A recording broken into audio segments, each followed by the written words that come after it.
Speaking freedom, giving you the answers to be free. Be free. Ladies and gentlemen, tonight's performance is about to begin. Hey everyone, this is Speaking Freedom TV's Journey to Freedom. I am your host, Dr. Kaci, and today we have a special guest. Hey Jordan, how you doing? Well, what's up, Dr. Casey? I'm doing very well. Thank you for having me on your show. Thank you for being on our show. Now, to our viewers, if you could tell, my voice is a little bit raspy. I am healing from somewhat of a cold.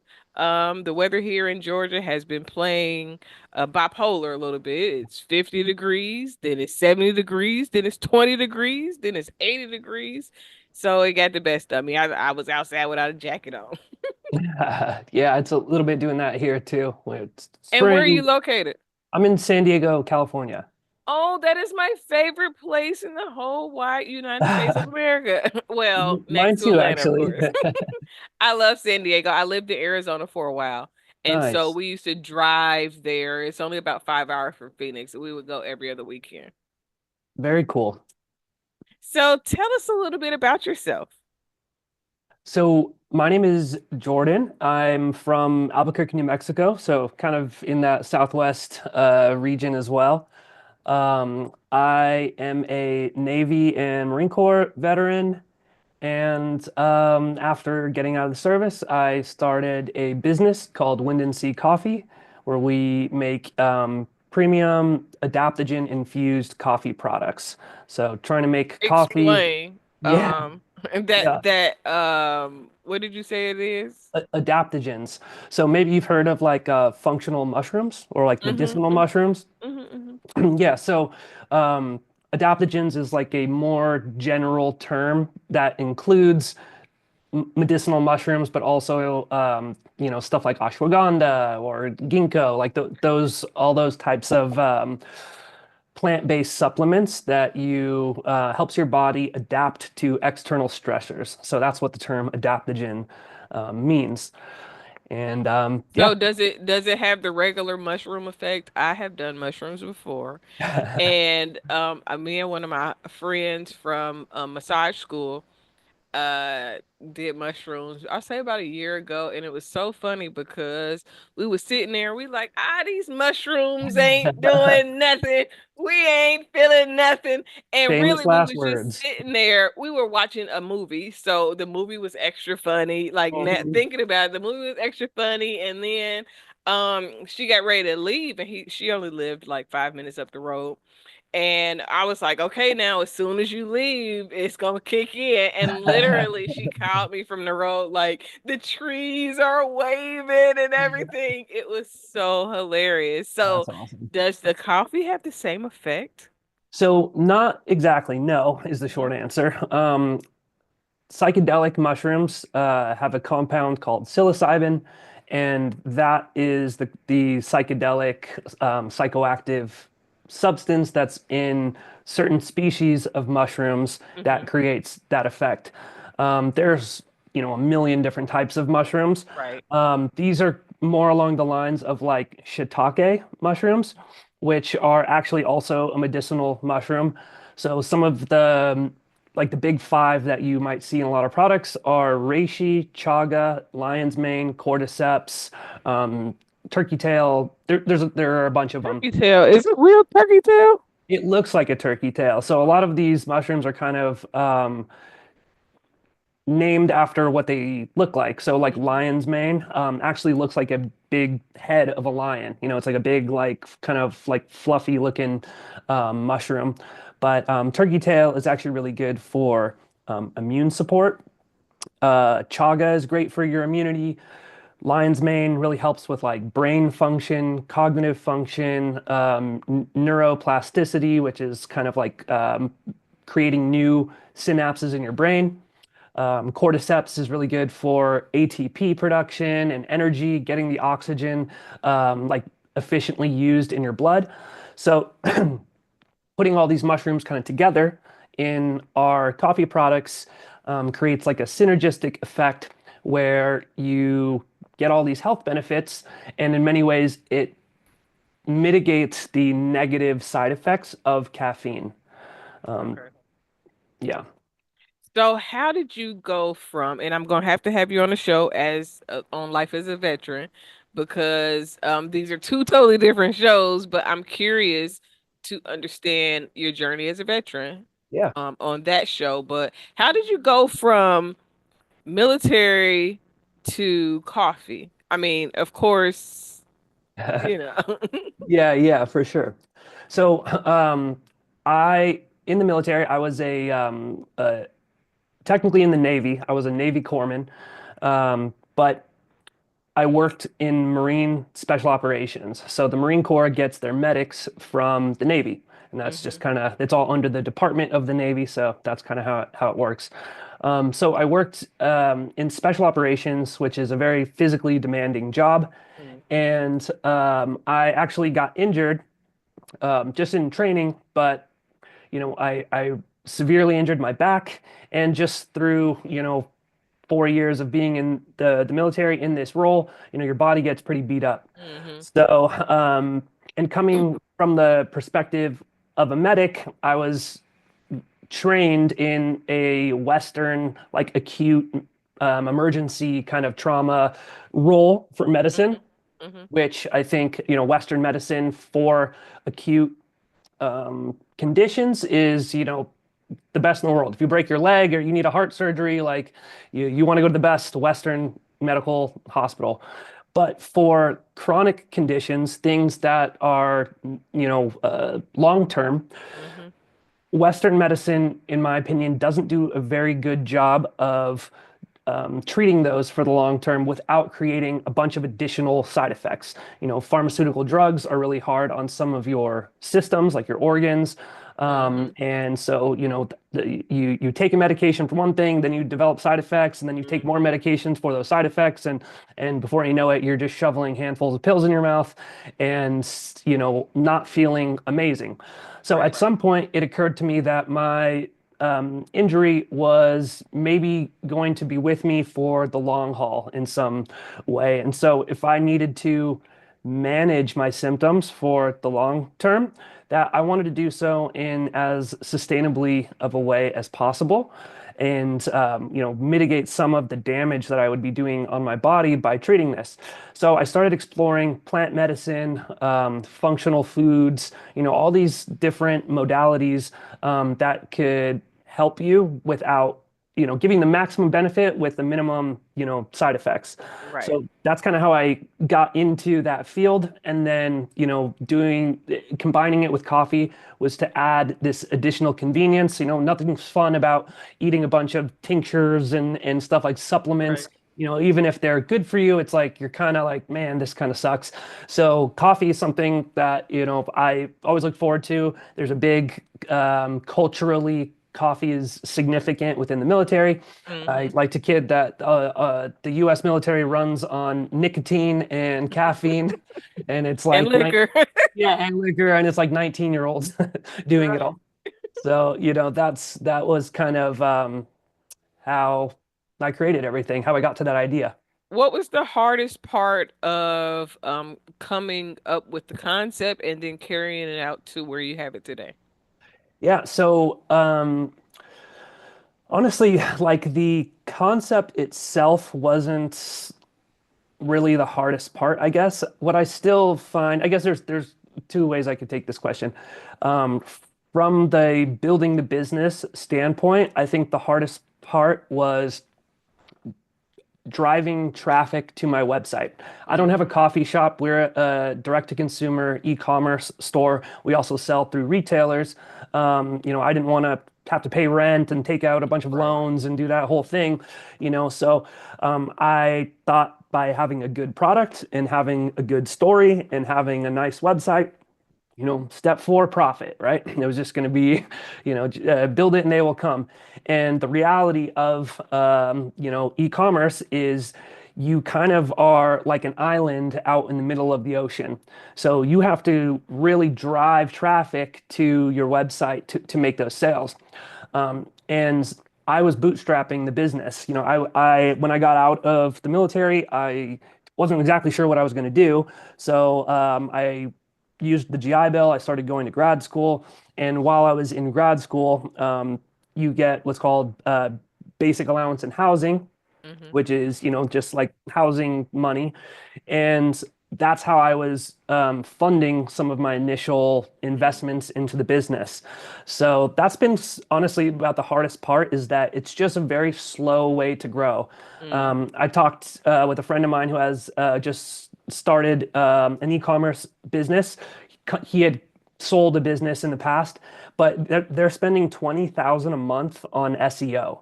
So, that just kind of puts in perspective, like that's kind of the you got to have 20,000 in cash essentially sitting Yeah. around to even Or start or more, and then that's not including, or oh, be go ahead. on the internet all day, Yeah, trying to digitally market whatever product you have. right. And being a content creator is very time consuming and overwhelming, if I do say so myself. Yeah, 100%. Because once you create content for whatever market that you are trying to target, you then have to either edit and or just be constantly putting up content, and it's draining. I Totally. have been working in the podcast space for about I'd say about 15 years. Oh, wow. And in this space, it's draining to have to create new content daily. Especially in the way that it's done today where it's live and you're really talking Hmm. to yourself, but as though people are watching, and people may be watching, but literally if you don't have a full-fledged conversation set out, you're talking to yourself and you're trying to figure out what you're saying, and it makes it really difficult if you don't have time to just sit around on the internet all day and just garner business through conversation and comments and all of that.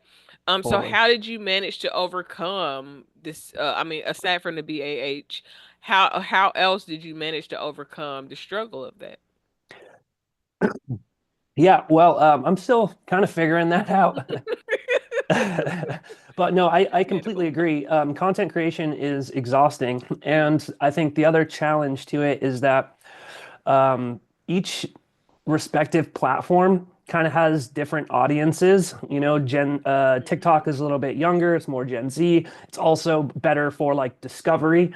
Instagram is more so millennial, and it is less about discovery, especially nowadays, and more about just like having a community. So it's really hard to get organic growth on Yeah. Instagram. I And so miss the days of Instagram where when Beyonce barely had 100,000 followers, right, and right, it was right. very, and everybody Yeah, literally was on Instagram. It was no social media managers. It was none of the yeah. extra stuff that we have now. It was a direct line, and I think my business did its best Hmm. during that season. Hmm. The only thing that I feel like I might have messed up on, however, it was purposeful in the way I did it, is that I used to tell people don't follow me, don't, I would reject. So I have dreams, and I want to say it's a little prophetic, but I never liked the word psychic, and then it's not something that you cannot come to me and just say I need help and now it just works. It doesn't work like that. So Right. I never wanted that pressure of, people tend to think that you're supposed to always be able to turn it on, and then they look for a savior in it too. So Hmm. I was trying to be very organic with whatever I was doing, and Hmm. then also I like my privacy. Totally. Yeah, totally. Yeah, I mean, I think that's one of the biggest challenges is really kind of putting yourself out there and being open to criticism. And it is not news that the comment section of any social media post is an absolute dumpster fire. Right. It's like the most toxic stuff. So you kind of have to develop a little bit of thick skin and just sort of create. and kind of looking at, love me, hate me, just don't stop talking about me kind of, Right, right, mindset. right. Mm. I've also, so in, this last year, I started a podcast as well, called The Mind Body Mushroom, and we kind of talk about holistic wellness, different modalities, as well as veterans. We talk about psychedelic therapy and just everything kind of in that sector. And that I've actually really enjoyed making my podcast because conversation is much easier to me than talking as though you're talking to people, but you're really talking to your screen and no one's talking back. And it's just very not natural. So a podcast has really been a great form of kind of long form content that then you get to chop up pretty easily, and now you have short form content that you can disperse along your other social media accounts. Now, AI has definitely made it easier to chop up long form content, Totally. because those days it has been a daunting task. And then for a lot of times, if you start on a social media platform, you end up feeling stuck or imprisoned to that Hmm. platform because it's hard, easier now, but still difficult to transfer content from one space to the next. Right. So it's always turning on a camera. It's like being in Hollywood full time, and a lot of people, I don't want to say a lot of people. There are a large number of people that don't understand how to transition from regular life to Hmm. now this new life that social media has garnered into your presence. Right. Totally. What how has the struggles in your business helped and changed you as a person? Yeah. So anyone that is an entrepreneur or wants to build a company and it's probably the hardest thing I've ever done. Military stuff was tough, special forces was tough, but at the same time, your day is pretty like cut and dry. Like just Mhm. wake up, show up, have the right stuff, and kind of do what you're told. And as long as you kind of nose to the grindstone, like, and you keep going, you will eventually get to where you want to go. Being an entrepreneur is difficult because everything is so ambiguous. There is not a playbook for how you do this, and so that has been very tough. But if there's anything that I've kind of taken from my time in the service and has translated over to being an entrepreneur, it's resilience. It's Mhm. just, everyone discounts, like people go out and they know that if you want to go be a Navy SEAL or a Marine Raider, Army Ranger, Green Beret, that it's going to be really hard and a lot of people aren't going to make it. And so that's kind of like built into your, mindset about what you're going to go do. I think people greatly underestimate how hard it is to be an entrepreneur. And I don't say that to discourage people, because I think this is like the golden age for entrepreneurship and people doing their own thing because of AI, because of the internet, because of all these tools that have made it to where, you don't need a ton of money to have a voice and to create a product and to, start selling things, product, service, whatever it is. But I say that because I think if people had a little bit more of a realistic understanding of what this process is, that they would, be able to endure maybe some of the hardships. People Mhm. think, if year one, year two, you're not like a brilliant success, then you must suck, or that and it's like the difference between people who make it and don't in a lot of what cases is just the people who made it continue, like they chose to continue on, in spite of the difficulties and the challenges and whatnot. So It's so funny that you say that. And maybe it's a military mindset to know the realities of what you're facing. Because I actually had a conversation with someone the other day, and the conversation kind of evolved around um me pointing out the realities of this conversation was about getting married quickly, Mm. and because it comes with struggles, but Right. there was a post highlighting all of the accomplishments, the milestones, and my Mm. response was, hey, we need some depth here, Hmm. because what is Right. what are the hard times that was faced. Right. And the person that I was speaking with was like, well, people need encouragement, and if you tell them the truth, then they won't be encouraged. I'm saying, so you want them you want a lot of people to Right. make them feel like it's going to be easy to do, when the Right. reality is, if you lie to them, then when the time comes where it gets difficult, they're going to want to throw in the towel, because nobody told them that Totally. it is difficult in the process of building something great. And not only that it's difficult, but you have to be in the same mindset, in the way of thinking, so that you understand the process. When it comes to business, a lot of times where um we get it wrong is that we are looking at other people's steps, Hmm. and even though their steps may have gotten them to success, those steps could definitely not work for you. And a lot of people don't get that. And Hmm. so you have a lot of people selling access to them for steps that they took that might not even be beneficial. And Right. that's where the muddy water begins. 100%. Yeah, and I think social media in many ways makes that problem worse because you see, the Lambos and the, private jets and,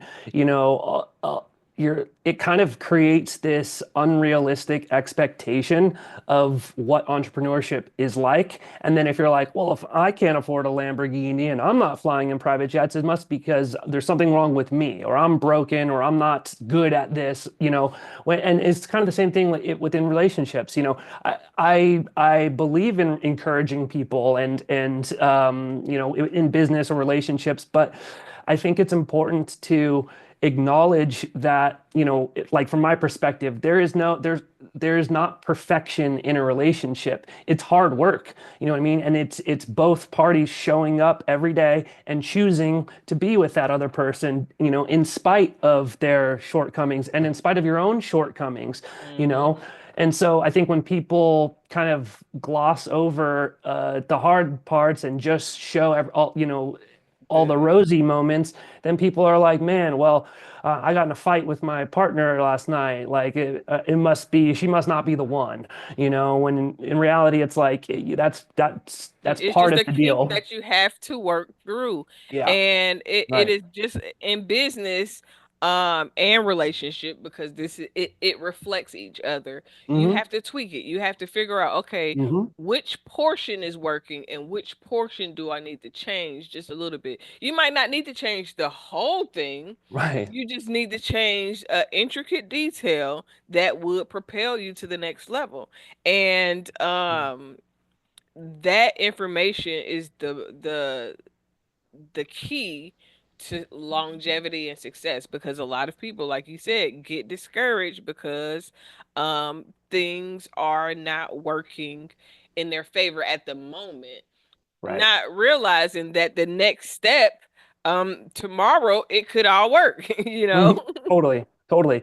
Yeah, and I think that's why it's so important. It's like you said, like people kind of want a roadmap. They want to know, what to do at every stage when in reality that doesn't really exist. Mm-mm. But it's why it's so important, in my opinion, to have like a North Star, a point out in the horizon that you are focused on that keeps it. You're like, you don't know if you're going to turn left, you don't know, maybe you're going to turn right. Oh, there's a iceberg, there's a rock, like there's something, but I'm not lost because I know the general direction that I'm trying to Mhm. go in. Mhm. And, for me, despite there being challenges along the way, I wake up every single day and I feel fulfilled. I feel like have purpose, doesn't mean that I'm not stressed and I'm not like, oh my God, like, sometimes you definitely feel like you're over your skis and you don't know if you're crazy or what, but there's a lot of people who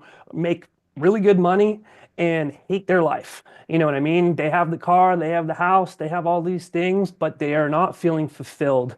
And so, we as a Western culture, we really tangle money and financial success with fulfillment. And those two things aren't always, in fact, they're probably more often not the same thing, you know? And that is so true. In addition to not wanting people to follow and like my content in the beginning, I struggled with not wanting to prostitute my gift. Hmm. So like even now today, I don't regret not getting money, but I do um have some reservations about feeling I want to say used at times because other Hmm. people are able to profit from things that I morally and integrally am like Hmm. go Yeah, yeah, ahead. I'll gotta replenish me at some point. right. But then also um learning how to um go with the times because during the beginning times I didn't have a lot of product. I didn't have books written. I had one book and that was it. Hmm. And I felt like I needed more in order to really be, out there. And if you're going to come over here, come to something. Don't just, Yeah, it's nothing right, there now. Um right, right. if there was anything that you could change about your story, what would it be? Hmm. I don't know that there would anything I would change about my story necessarily, but um,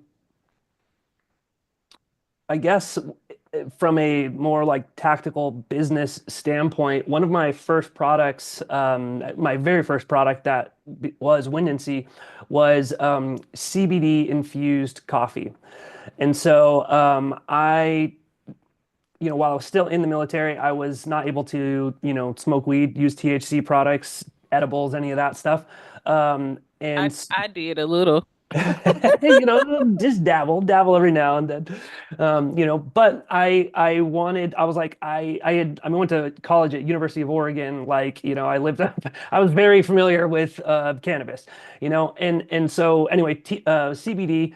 I started experimenting with that and was getting medicinal benefits. I wasn't getting high, and I was still able to use it while I was in the military. And I was like, this is a great idea. It's a great product. I can't wait to share this with my friends, my active duty colleagues, and people that were still in. And not kind of realizing that CBD in many ways gets kind of the worst of both worlds. You get treated like a drug dealer, but at the Hmm. same time, you got to file your FTB franchise board tax and you got to have your seller's permit. You got to do all this stuff. You got to file taxes. You have to do all of these things.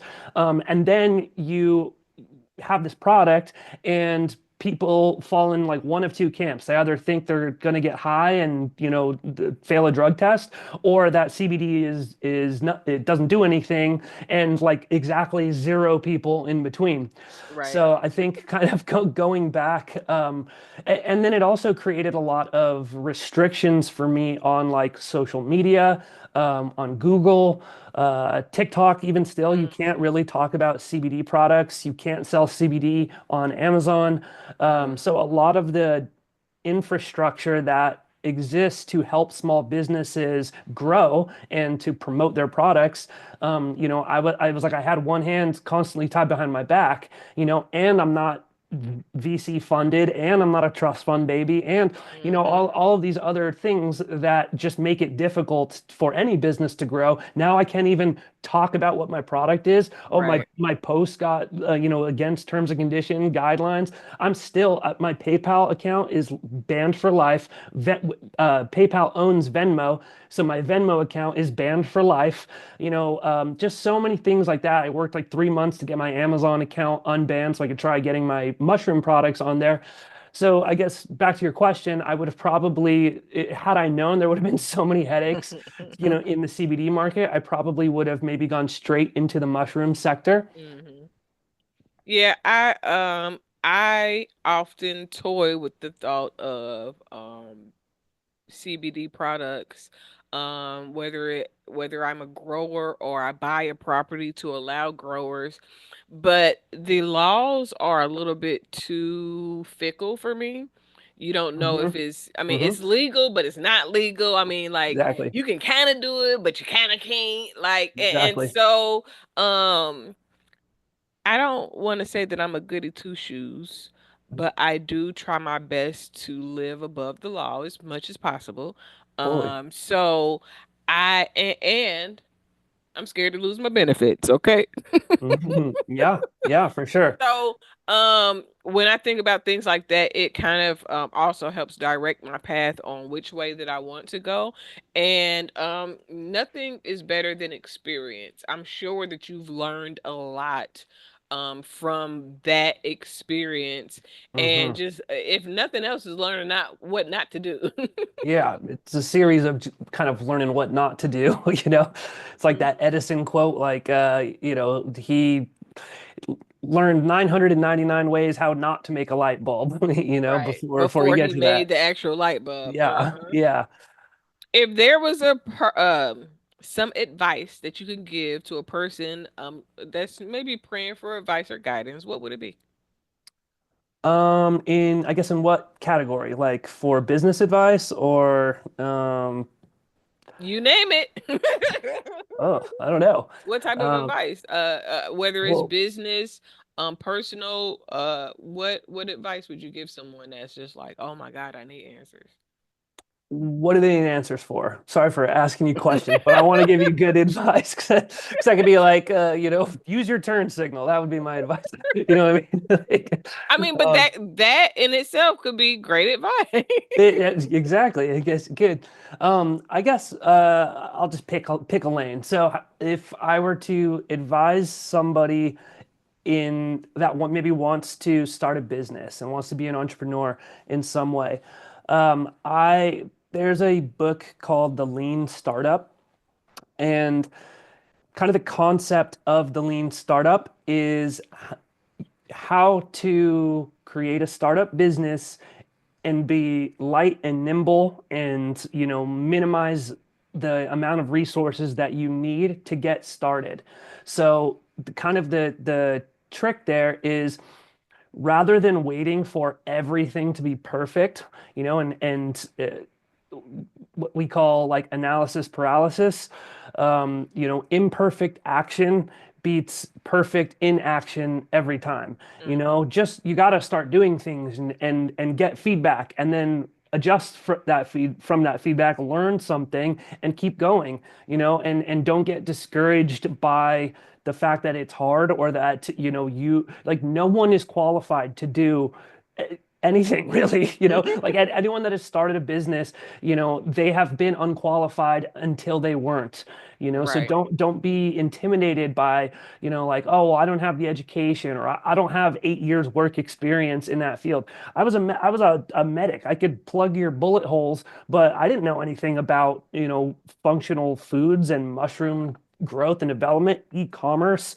Like none of this was my background. It was all trial by fire, but I knew where I kind of wanted to go. I knew what type of life I wanted to live. And the rest of that was just, taking one step forward. Is that okay? Is the ice, cracking and breaking? Am I falling through the ice or no? Okay, we got a good footstep. Now let's take another, let's see how that goes, and so you're just kind of adjusting little by little. And it always feels like, man, I have so far to go. Like it's am I even moving? But then you look backwards and you like look at where you were a year ago, and you look at 2 years ago, or I started this business in 2018 or 2018, and you're like, I just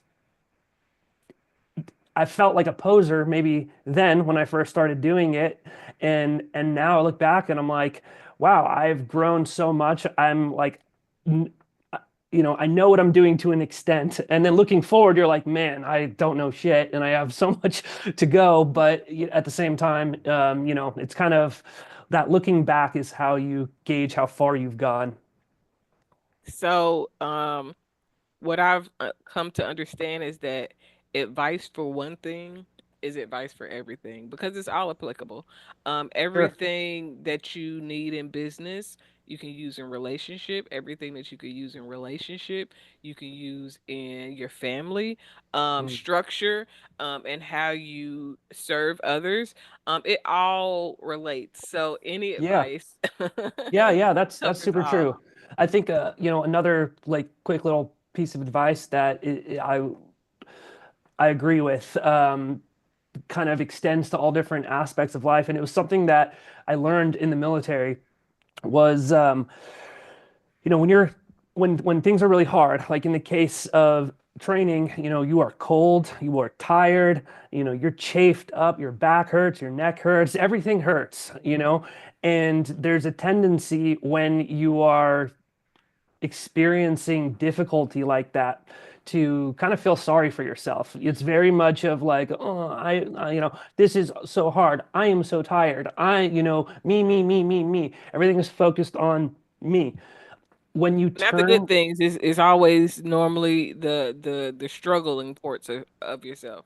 yeah, but when you start looking, so one thing that they would, yell at us for is like quit feeling sorry for yourself, Hmm. go help somebody out. Hmm. So when you see the guy next to you and he's all messed up, like his uniform's screwed up, and you're just trying to, please don't yell at me, right? You're trying to, again, the inward focus, feeling sorry for yourself. When you start turning to your side and you start helping people and you start, and the focus goes to how can I be of service to other people rather than how can I, just help myself. And all of a sudden you're like, wow, where did all this energy come from? Yeah. I'm not in pain anymore, or like I'm not focused on the pain anymore. You start performing better. And so I've always found that, to be a truism in business and in life.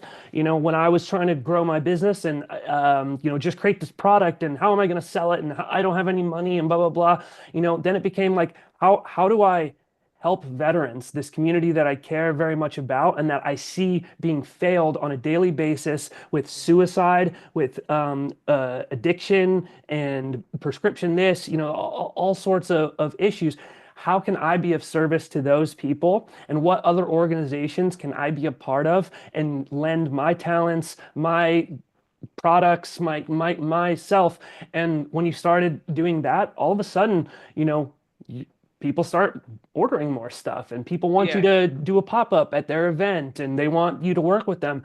And so it's just that same concept. It's like it's true in business, it's true in relationships, it's true, ask what you can do for other people, and before you know it, like the universe kind of pays you back in for Hmm. doing that.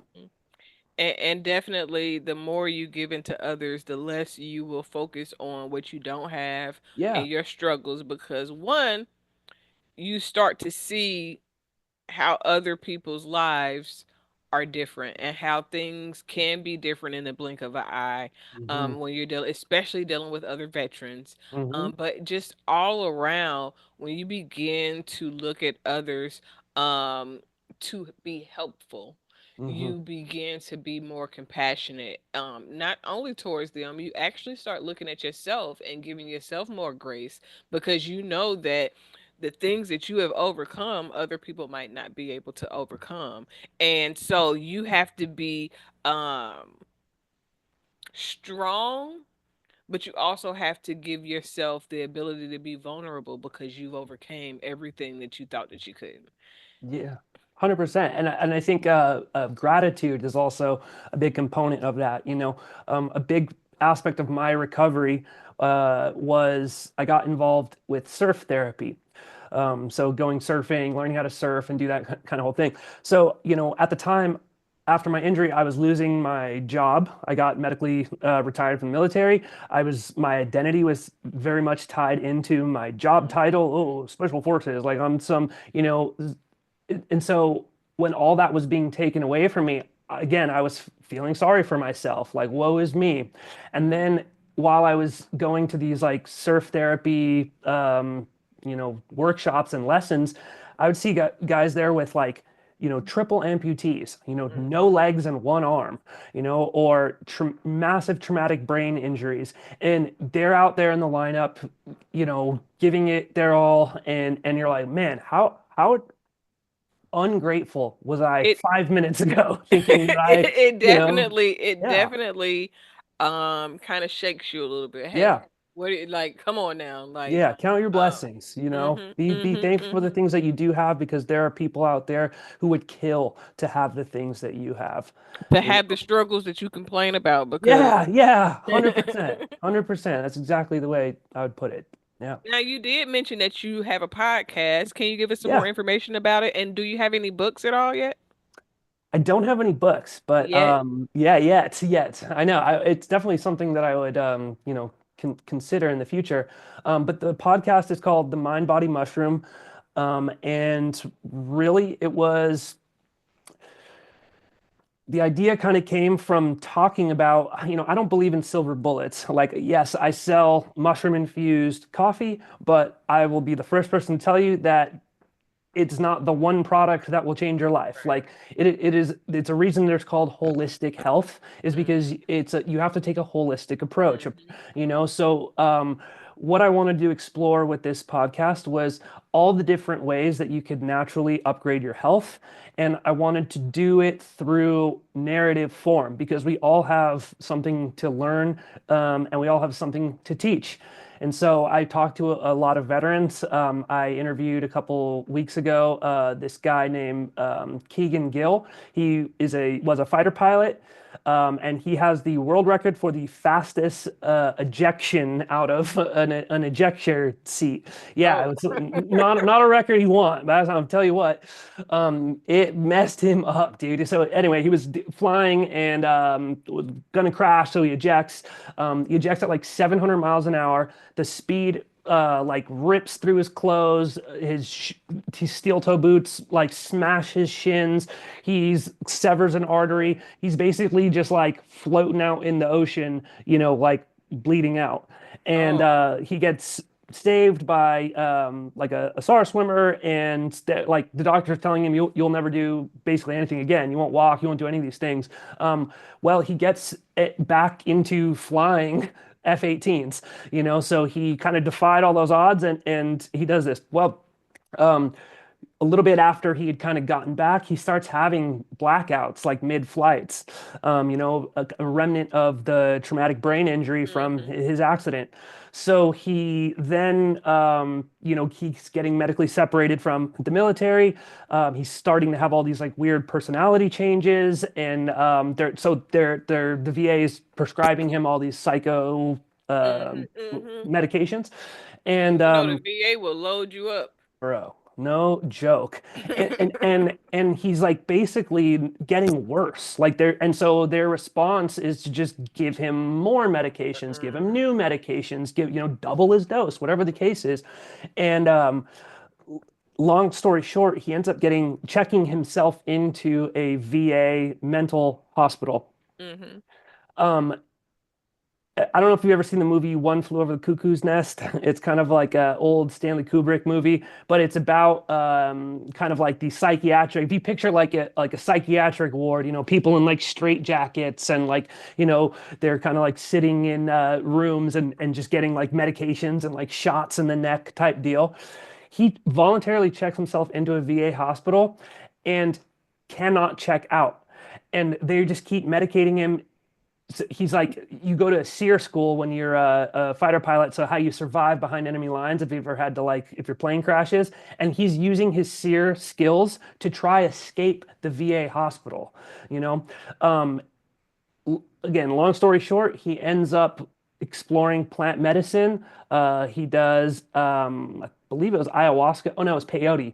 He did a peyote ceremony with a bunch of other veterans, and slowly starts getting his life back. Now he is a best-selling author. He doesn't take any pharmaceutical medications, and he's like completely, you wouldn't even know that anything happened to Yeah, this went through guy, all that.